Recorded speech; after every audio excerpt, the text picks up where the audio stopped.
झारखंड के पूर्व मुख्यमंत्री और भारतीय जनता पार्टी के प्रदेश अध्यक्ष बाबूलाल मरांडी शहर में थे। उन्होंने एक प्रेस कॉन्फ्रेंस करी और मोदी सरकार के 11 सालों की जमकर प्रशंसा करी और इसी तरह जमकर वो स्टेट गवर्नमेंट यानी हेमंत सरकार पर बरसे।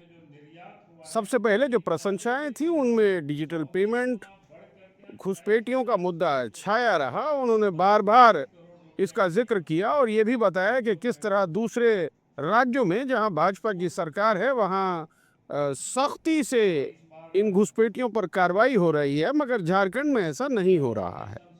हालांकि ये वो बताना भूल गए कि झारखंड कहीं भी किसी भी दूसरे देश के साथ, यानी यहाँ मकसद बांग्लादेश का है, उसके साथ कहीं भी कोई बॉर्डर शेयर नहीं करता और जो भी बॉर्डर शेयर करता है वो इंडियन स्टेट्स के साथ ही है, या चाहे वो बंगाल हो या फिर बिहार या फिर छत्तीसगढ़। तो ये वो बताना में चूक गए कि दरअसल ये बॉर्डर कहाँ शेयर करता है जहाँ से घुसपैठ आ रहे हैं। दूसरी और अहम बात जो विपक्ष ने सवाल उठाया है कि बॉर्डर पर तो आप ही के नियंत्रण वाली सरकार है, यानी भारत सरकार का ही बॉर्डर पर डिप्लॉयमेंट होता है, जो फोर्सेस होती हैं वो भारत सरकार के अंडर में होती हैं, और अगर उसके बाद भी कोई घुसपैठिया आ रहा है तो वो किस तरह आ रहा है। वो इन बातों को छोड़कर हेमंत सरकार पर बरसने में ज़्यादा बिजी दिखाई दिए।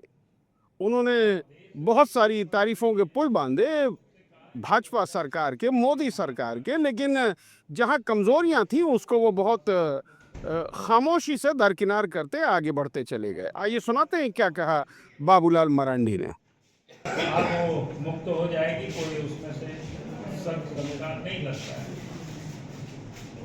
और इसलिए भी मैं कह सकता हूँ क्योंकि झारखंड राज्य के भी हम सब लोग जानते हैं कि बिहार एक साथ था, और बिहार से जब झारखंड अलग हुआ तो उस समय उग्रवादियों की क्या स्थिति थी।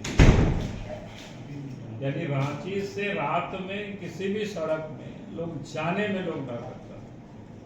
पलामू की तरफ लोग नहीं जा पाते थे, चतरा की तरफ नहीं जाते थे, गुमला की तरफ लोग नहीं जा पाते थे, धनबाद से गिरिडीह तरफ लोग नहीं जा पाते थे। आपके इस उससे पहले से भी यानी जितनी भ्रष्टाचार की सिर्फ चर्चाएं होती थी, विकास की चर्चाएं नहीं होती। लेकिन देश के प्रधानमंत्री नरेंद्र मोदी जी जब बने तो उन्होंने कहा दिया साफ साफ कि भाई ना हम खाएंगे ना हम लोगों को खाने देंगे, बल्कि जिन लोगों ने खाया है उसको भी हम निकाल लेंगे। तो इन 11 वर्षों में आप कोई भ्रष्टाचार की चर्चाएं नहीं होती, करप्शन की चर्चाएं नहीं होती है देश के सरकार की, बल्कि अब जिन लोगों ने वर्षों तक खाया था, जगह जगह संपत्ति को लोगों ने छुपा करके भी रखा था, तो देश के प्रधानमंत्री नरेंद्र मोदी जी के नेतृत्व में वो सारे संपत्ति को भी निकाला जा रहा है। तो इसलिए हमने कहा कि जो सुशासन है और देश के अंदर में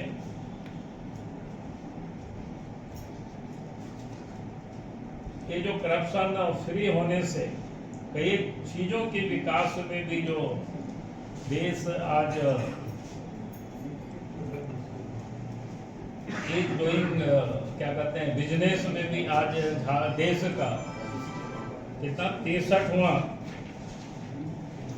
रैंकिंग में, और देश के बाहर से भी जो आतंकवादी आ रहे थे, भारत को एक प्रकार से सॉफ्ट नेशन के रूप में लोग देखते थे, लेकिन मोदी जी के प्रधानमंत्री बनने के बाद देश में आज मैं कह सकता हूं कि एक प्रकार से अमन हो गया, और आप लोग शहर में भी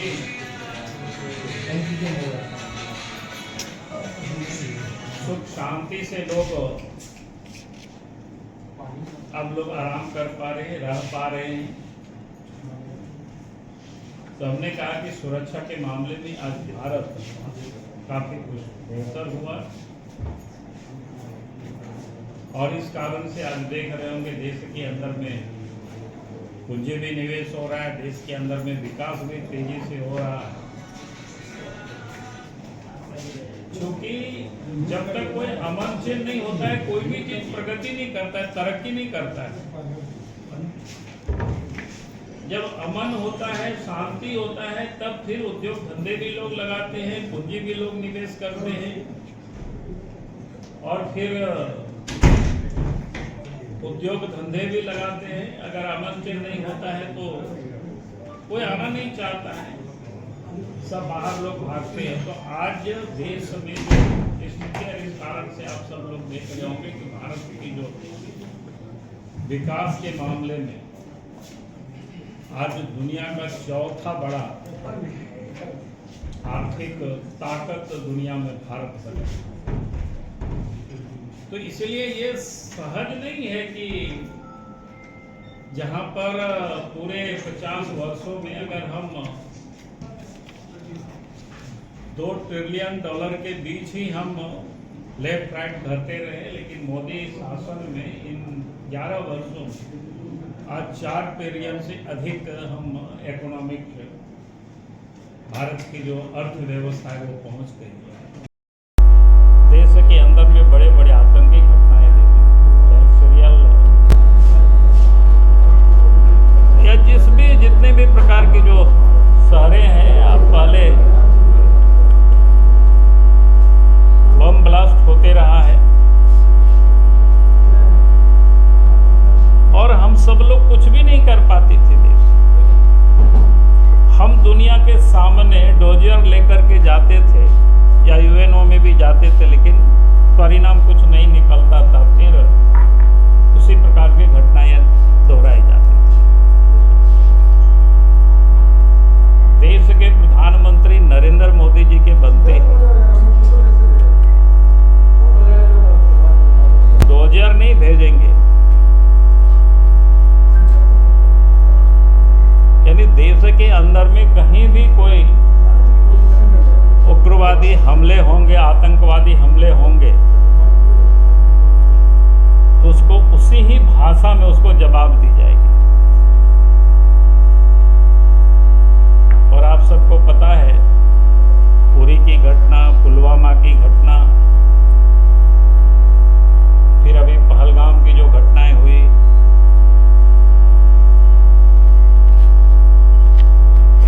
सर्जिकल स्ट्राइक, एयर स्ट्राइक और फिर ऑपरेशन सिंदूर चलाए गए। यानी दुनिया को साफ साफ बता दिया गया कि अगर भारत में कहीं भी आतंकवादी घटनाएं होगी, हिंसा होगी, जो उनको प्रेरित करने वाले हो या आतंकवादी हो, जहां कहीं भी होंगे उसको खोज करके उसको ढूंढ निकालेंगे और उसको उसी भाषा में उसको जवाब दी जाएगी। और पिछले दिनों हम सब देखे जो अभी भी ऑपरेशन सिंदूर यानी समाप्त नहीं हुआ है, उसको एक प्रकार से स्थगित रखा गया है। और ये भी कहा गया, देश के प्रधानमंत्री ने साफ साफ कहा है, फिर से अगर देश के अंदर में कोई आतंकवादी घटनाएं होती है, उसको एक्ट ऑफ वार माना जाएगा। तो कहने का अर्थ है कि आज इन 11 वर्षों में 3-4 घटना को छोड़ दिया जाए तो आप देखते होंगे कोई इस प्रकार की नहीं, तो इतना घटनाएं होती थी पहले, डर लगता था। देश में, बड़े महानगरों में और सरहद के पार से आतंकवादियों को, और साथ साथ चाइना की भी डोकलाम या क्या कहते हैं यहाँ पर, जो चाइना सेना ने जो कोशिश की भारत की सरहद को पार करने की, उसका भी मुंह तोड़ जवाब भारत की सेना ने दिया है। यानी हम कह सकते हैं, चाहे आतंकवादी हो, चाहे सरहद के पार से पड़ोसी देश का सेनाओं की जो भारतवर्ष में लोगों ने जो कोशिश की, तो उसको मुंहतोड़ जवाब मिला। फिर देश के अंदर में भी उग्रवादी घटनाएं बेहताशा होती थी। छत्तीसगढ़ या आंध्र प्रदेश, झारखंड, बिहार, उड़ीसा, बंगाल, यानी देश के बहुत बड़ा हिस्सा उग्रवाद से भी प्रभावित था। लेकिन देश में नरेंद्र मोदी जी के नेतृत्व में सरकार बनने के बाद नेतृत्व में इन 11 वर्षों में सुरक्षा की, चाहे आंतरिक सुरक्षावासियों में और दुनिया के लोगों में भी जगह है, और तब भारत ये प्रगति कर रहा है। दूसरा जो विषय होता है वो सुशासन, यानी सुशासन मतलब करप्शन फ्री गवर्नमेंट। आप 2004 से 14